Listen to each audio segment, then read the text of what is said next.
All right, so we are on week 11.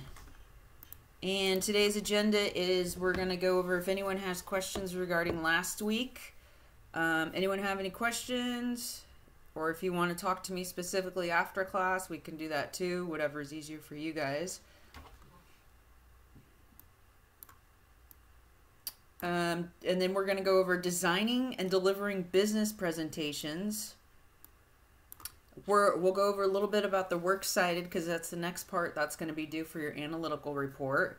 And written assignment number 2, overview. If you look at the syllabus, the written assignment 2 was supposed to be due tomorrow, but I'm actually giving an extension on that because I didn't upload it quick enough, and I want to make sure you guys have plenty of time to do that. So that won't be due until next week. So it's in Canvas with next week's due date, and I also put the due date on the end of these slides too. And then at the end, I'll go over all the due dates coming up. So, delivering business presentations. There are a lot of different ways to do this these days, depending on what you do, what your boss wants. Learning outcomes for this mini lecture is to select, design, and use presentation visuals effectively. Don't just throw a whole bunch of visuals in a PowerPoint presentation. Looks like someone threw up on that. I'm not sure if your other professors do that or not. If you notice, my slides are always very clean, and I stick to the same template. I like them nice and neat and easy to read. Deliver speeches with increasing confidence.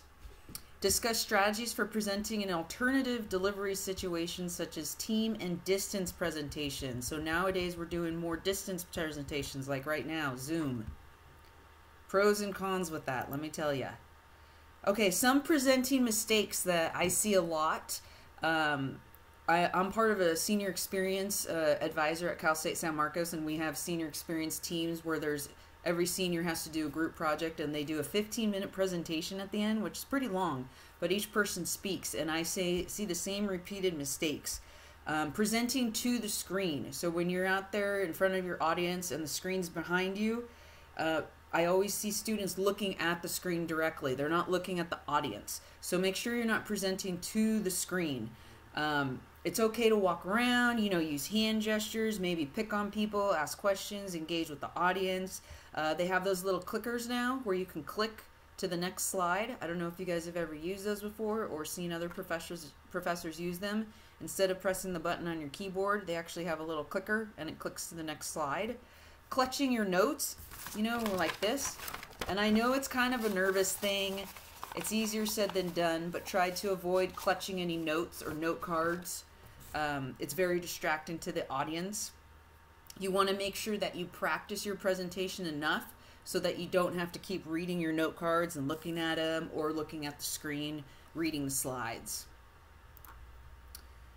Defensive body language. I wish I could show you kind of this in person, but you don't want to cross your hands in front of you. You don't want to have your hands behind your back. It can show that you're uncomfortable, that you're anxious, that you're nervous, that you don't know what you're talking about. I always say keep your hands kind of loose to your side. There's also the potty pose where your hands are in front like you need to go to the bathroom. Try to avoid that as much as possible. Again, this is easier said than done. It does take practice to do this. But always kind of try to have your hands more loose on the side and be comfortable and loose. Again, when you're practicing, the more you practice, the less you'll do these type of gestures. Standing in front of the screen. Make sure you stand to the side of the screen so that your audience can actually see the screen. Usually there's a podium set up that you can stand behind the podium. You can put your notes on the podium so that you're not clutching them, and then you can kind of walk around. That's usually what I see when I present at different places. Different type of presentation methods. So you have the memorize, something you're really comfortable with. It's hard to memorize a whole presentation unless it's a presentation that you say over and over and over again. So me, I have a set presentation that I say when I go to speak to students who like to hear my backstory for inspiration, motivation, one of those inspirational speakers. It's the same spiel I do all the time. So I have it all memorized. But if I'm doing a presentation, a weekly presentation for say, at work regarding statistics, reports, that's all going to be new information every week, so it may not be memorized. So manuscript is the other presentation method where a speaker writes out the entire speech and reads it to the audience, otherwise called a scripted presentation. You'll see those sometimes, especially if you're last minute and you don't get enough heads up that you're doing a presentation. You might need it manuscript. Impromptu, speaker is called on without prior notice. This has happened to me and it's not fun. I like to have notice, I like to plan, and I like to practice. But sometimes you get called on and you just got to do it. So kind of be prepared. And extemporaneous, speaker plans, prepares, rehearses, but does not write everything down. So those are the 4 main types of presentation methods. Usually with students in school, you're going to have the memorize or the manuscript. So there are lots of different interactive tools now for presentations that people use. I see polls being used a lot to engage with their audiences. There's Kahoot, Unsplash Photos, Vislo charts, and business graphics are different ones. So if you're looking for different interactive tools, here's a list right here. So when you're starting to do your presentation, write your presentation, there's some things you got to set up and ask yourself. So what's the purpose of your presentation here? It's to determine what you want to accomplish. Condense a presentation into achievable purpose, right? You don't want it to be too long. You don't want to bore your audience. You don't want to lose them. Develop a phrase, a single thought that the audience needs to take with them from the presentation. Audience should be in a position to describe the central purpose of the presentation. So if you're talking about a specific subject, the audience should already kind of be prepared for that, know it's coming. Maybe they're in that industry already. They already kind of know your product or service that you're selling. Consider the audience. So who is the audience? Who requested the presentation? What is the topic important to the audience? Why is the topic important to the audience? What will the audience do with the information presented? And what environmental factors affect the presentation? Also technology factors, tech issues. If you're going to a place and you're going to set up a PowerPoint presentation, you want to make sure you get there early and that everything technology-wise is working. And the person who's running the show behind the scenes knows how to work the technology and knows how to problem solve if there's an issue. That's the worst thing ever, when you go to a place and there's a cord missing and you don't have the cord to connect your laptop to the screen presentation, right? The different parts of a presentation is you have your introduction, capturing attention, involving the audience. Usually the best way to do that is to kind of ask a question, or some people say a joke, something to get them started.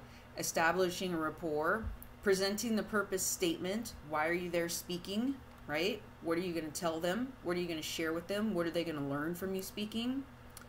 Then you have the body part of your presentation. So how can you get the audience engaged in the topic? How can we improve audience understanding of our analysis? Some of the techniques is to provide relevant statistics, and you can do this with charts, graphics, visuals. Use quotes from credible sources, testimonials. Use interesting anecdotes, maybe real-life storytelling. People love to hear, your own experience. Maybe there's a product or service you sell, but you used that product before you worked for the company, so you actually have a real experience of you using that product. Using jokes and humor. Be careful with these though, because you want to make sure you don't offend anyone. I would stay away from anything that's sensitive going on during that time, politics, all that sort of thing. And encourage audience involvement. Some people say, they might have a little game where they give out a treat, candy, or they, whoever has the right answer to this question, they get some sort of gift card or something. You can do incentives with your audience as well. Closing part of your presentation. So what is the goal of the closing? What are some techniques you can use to increase the strength of your closing? You can signal to the audience you're moving into the close, so you can use different transition slides in your presentation. Commit the time and energy needed to develop a creative, memorable conclusion. Maybe you end with a story instead of starting with a story. You tie to the closing to the introduction to strengthen unity of the presentation, so kind of a summary, having it all stay together, fit together. Use transition words that indicate movement from the body to the closing. And I always like to end the closing slides with questions and contact information. Now, if you're presenting to your boss or work where you present to them every week, you don't have to really do that, right? So those are kind of the main parts of creating your presentation. I also have a list of additional resources here for you guys if you want to learn a little bit more information on how to present. Great resource here. There's even a YouTube video you can watch. PowerPoint is a big one that people use for presentations. So designing the business presentation, so more on the creative side here. Common PowerPoint mistakes. I see these a lot, and I'm not perfect. I still make PowerPoint mistakes too. You don't know your topic. So avoid looking at your paper, your note cards, or reading slides word for word, which sometimes I even still do because I don't want to forget things, or I'm teaching like more than one class in a day and I'm like, shoot, what am I teaching right now? You know, it happens to us teachers when we're teaching different classes at the same time of the day, you know. Confidence is key. You need to be confident in what you're sharing, and practice. Always practice. I remember I had to do a presentation in grad school. It was like the second month of school, and I was like just back into school after being out for like 15 years, and it was for a statistics class. And I don't know about you guys, but statistics is not an easy subject matter. Add on to that doing statistics grad school level and doing statistics for not being in school for 15 years. I'm like, math, what's that? That's what my calculator's for, right? So I had to do a group presentation on statistics, and I did not have any confidence because I had no idea what I was talking about, and it was horrible. But if I do a presentation to 70 people at the Chamber of Commerce in San Marcos and it's on social media marketing, I don't need anything. I could just talk forever. No problems at all, right? Because I know the subject matter. So now when people ask me to speak, you know, if it's not something I'm totally comfortable with, I'll say, nope, I'm not doing the speaking engagement. It's got to be something I know in the time frame I know, so that I can show that confidence. Because being in that situation is not fun. Too many or too few images. Again, you don't want to look like you just like threw up on your PowerPoint, okay? Have the bare minimum images to keep your audience engaged, but don't overflow it with imagery. You don't need to add all those images. It could be very distracting to the content you're trying to send. They can be low resolution, and if you have too many, it can make it look really unprofessional too. So be careful with the amount of images you use. Bad clip art. This is the worst. How many of you guys have a professor that uses the most hideous clip art? It's bad. So not only is the clip art distracting, but also it makes your slides look a lot less professional. You want to make sure that you're using good quality images only. And remember that your presentation is a reflection upon you, your dedication, your effort, maybe how much you know technology-wise. So me being in social media mainly, I need to show that I know technology as well. So always got to keep my slides clean. Too much or not enough text. If you have too much text per slide, it's really tiny and you can't read it. And when you first see it on the screen, you just kind of get overwhelmed as an audience person, right? If you have too little bit of text, you're like, what was the point of that slide? I don't understand. So you need to have just the right amount of text. What I kind of do with my slides is I always use the main font of 28, and then my smaller font is size 24. And if it doesn't fit within those two sizes on the slide, I move on to the next slide. So that's kind of my little go-to benchmark there, is the size of the font. Because me, I'm blind. I need that font size a little bigger. If you're presenting to a large audience where people are sitting in the back, you got to think about that as well. Bad choice of fonts or colors. If you're using a PowerPoint template, you won't have any problems with this. You just stick to the template. It's already pre-set up for you. This is a PowerPoint template, and I just add the logo to it. Really easy, easy colors to look at. It's a dark color against a white background, or maybe you want to use a white font against a black or dark background. Make sure it's easy to see. And test it on someone. If you're not sure, send it to someone. Send it to a friend or a family member. Say, hey, can you read this? Is this easy for you to read? Do I need to change the colors around? Keep it simple. And no neons or yellows. Those are hard to see. So guidelines to design presentation visuals. Limit slide content to key ideas presented in as few words as possible. Kind of going back to you don't want to read just off your slides. You want to talk about what you're sharing here. The slides are kind of more just like bullet points. Develop one major idea that the audiences can quickly understand. You want to make sure you capture their attention and you keep it. Choose an effective template and powerful images to reinforce the idea. So again, just pick a template that PowerPoint provides you. There's plenty of them and they're easy to use. Illustrate complex ideas or graphics and enliven boring content. So graphics, charts, you can use different apps out there to create your charts. Remember we went over Canva on how you can create all those visuals. Great tool for that. Sometimes you might have handouts at a presentation, or you keep a stack of handouts at the table so that people can grab them when they leave. Or sometimes you print them ahead of time and you have them in everyone's seat before. So they should add value for your individual audience members. Don't print something out that's, you know, something you made on Word and it looks like your grandma made it, you know. You want to make sure it's still professional. Keep in mind the amount of printing you have to do. That's going to cost money, right? So do you want it color? Do you want it black and white? Maybe you want just a half sheet instead of a full sheet. Or maybe you have super nice pamphlets made, booklets made if you work for a big company and you can hand them out to people. Encourage involvement when space is provided for note-taking or response. So that's another way to like kind of engage your audience with handouts. PowerPoint, some people like to print out their PowerPoint presentations in note-taking form. So you have, you know, the PowerPoint slides on one side, and then you have the section on the right side where there's little lines where people can write notes. Some people like to do that for their audience. Vocal qualities. Activities ensuring efficient vocal qualities. So breathing properly, being relaxed, listening to yourself, developing flexibility, articulation, pleasant speech, pronunciation, accurate sounds. For the most part, I can pronunciate most words, but remember, I have a few words that I can't say right, so we're all going to have a few of those. Maybe that's part of my humor joke part, right? Not talking too fast, but not talking too slow. How many of you have sat in a presentation where the person is just talking so slow and you're just like, oh my gosh, shoot me now, right? So make sure you're talking quick enough, but not too quick. And again, that comes with practice. Sometimes it's nice in the beginning to time yourself or have someone time you or ask someone afterwards, like, hey, how was that? Was I talking too fast? Talking too slow?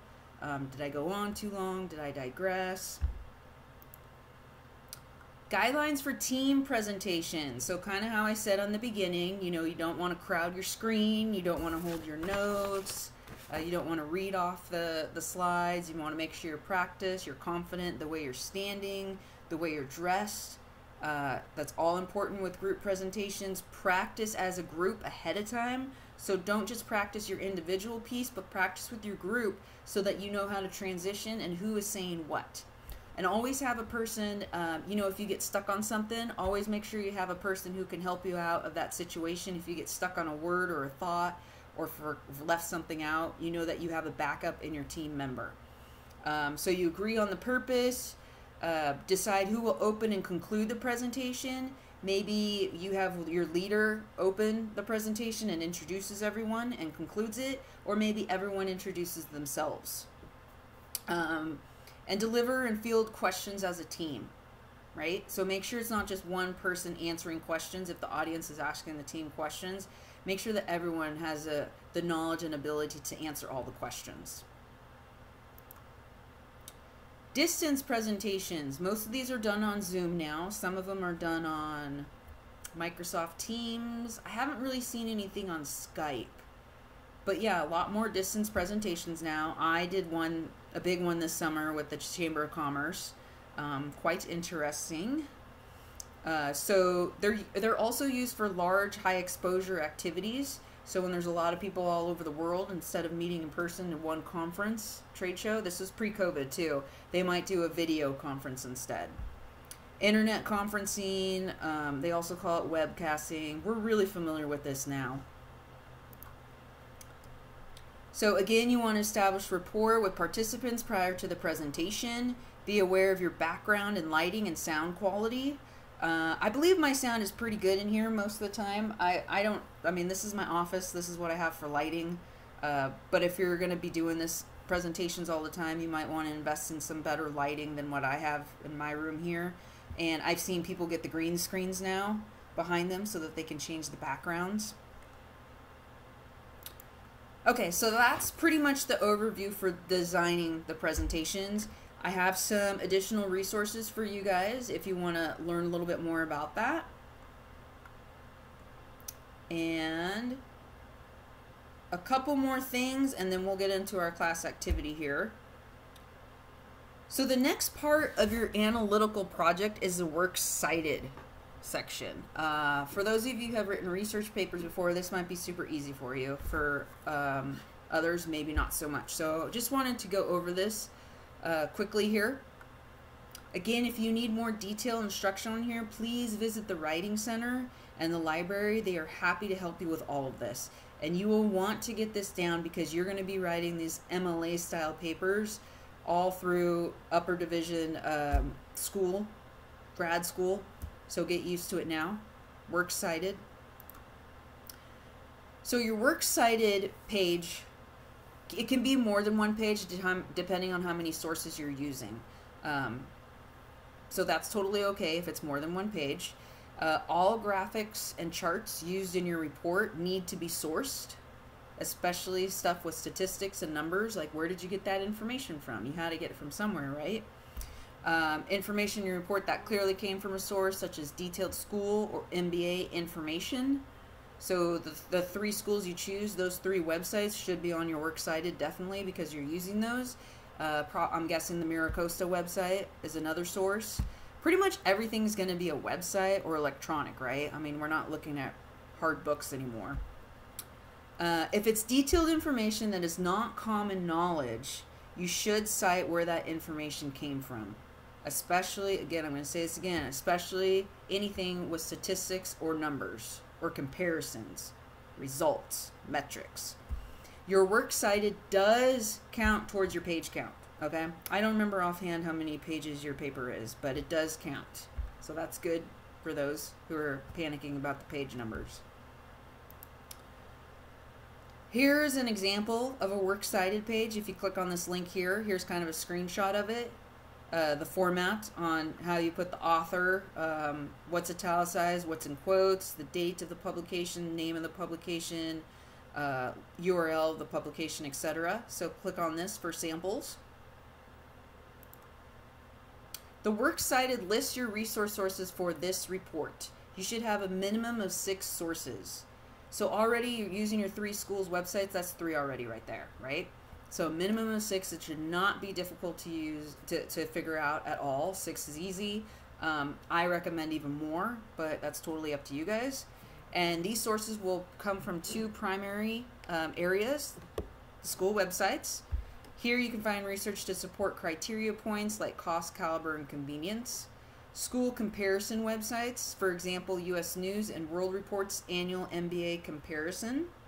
If you do a Google search on MBA comparisons, you'll find the different links that pop up. So Google's your best friend with works cited.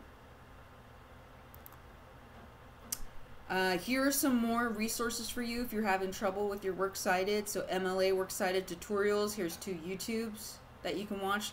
This information is also on the resource page in Canvas under your analytical report.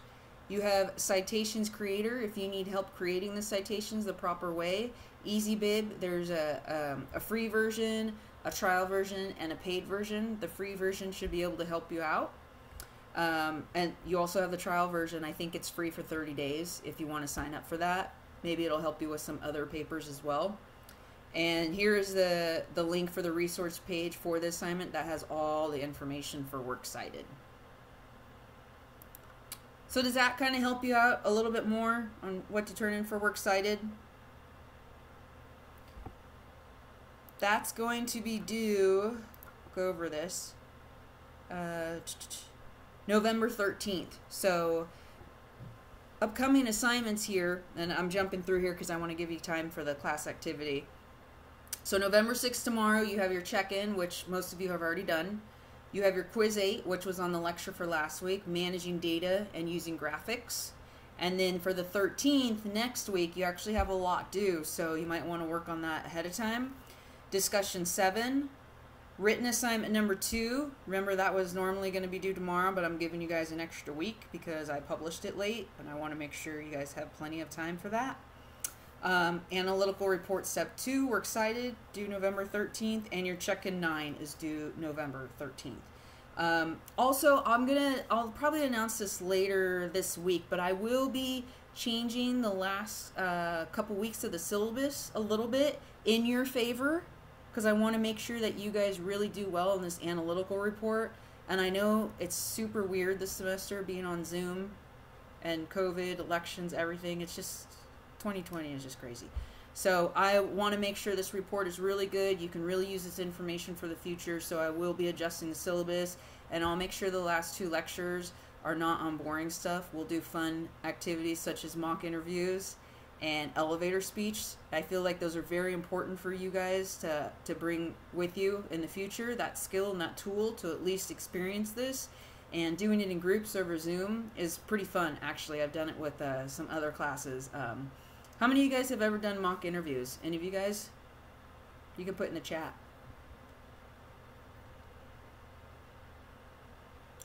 Or elevator speech. Have you guys ever done elevator speech? Yeah. If you're nervous about public speaking, it'll be great to do it via Zoom first before in person. So this is kind of a little baby step. So I thought that would be fun to do the last couple weeks of school. That way you have, you can concentrate on your other finals as well. I don't want you guys to have any panic attacks this semester, please. Not on my watch. Oh, you have a mock interview Monday. Awesome. Okay, this will be fun. All right, so be on the lookout for that announcement. Again, any changes I make to the syllabus is in your favor, guys. I will not make anything harder. If anything, it will be easier and less work, okay? Is everyone cool with that? Of course you are. All right, so now I want to do this class activity with you guys. It's on PowerPoint, so designing presentations. We're going to play around with this a little bit, so doing a little creative class activity today. So here's the prompt. You work for REI Adventures, and you will be creating a PowerPoint presentation for an upcoming trip to the San Juan Islands. Now, this is a real trip that could or could not be happening depending on what happens, right? Are you guys familiar with REI Adventures? Like, they put together trips, hiking, backpacking. This one's a kayaking one all the time. And people pay money, and REI is kind of like their tour guide. They're a little pricey, let me tell you, but it's all like inclusive pretty much. And they're your tour guide, so they do all the logistics for you. They take care of everything. You just kind of show up. And I think you're in charge of maybe some of your meals or something. And you're in charge of your flights. So you work for REI Adventures, and you're going to create a PowerPoint for an upcoming trip. Create a PowerPoint presentation that includes an introduction, a body, and a closing. So it can be anywhere from 3 to 10 slides, depending how good you guys are with PowerPoint. If you're more advanced with PowerPoint, I want to see 10 slides, right? Use the information and images from the link above to create your presentation. So it's totally okay for this class activity to steal their images. Just take screenshots, or if it allows you to save them, that's totally fine. And the point is to make a presentation for a group, right? Because REI, they have groups of people come in and they say, hey, we want to show you a presentation about our upcoming trip, because they want you to sign up for this trip, right? But they need to present to you, they need to sell you on it first. So I'll give you guys, I wasn't sure how much time we have, but we have way more time than 15 minutes, thank goodness. And then I want to see some of yours, so be prepared to show these to the class when we get back. Okay? So, does that make sense to everyone? I can put this link in the chat too.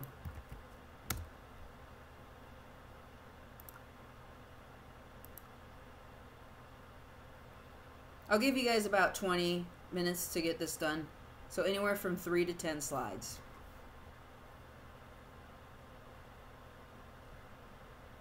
Unmute yourself or write in the chat if you guys have any questions.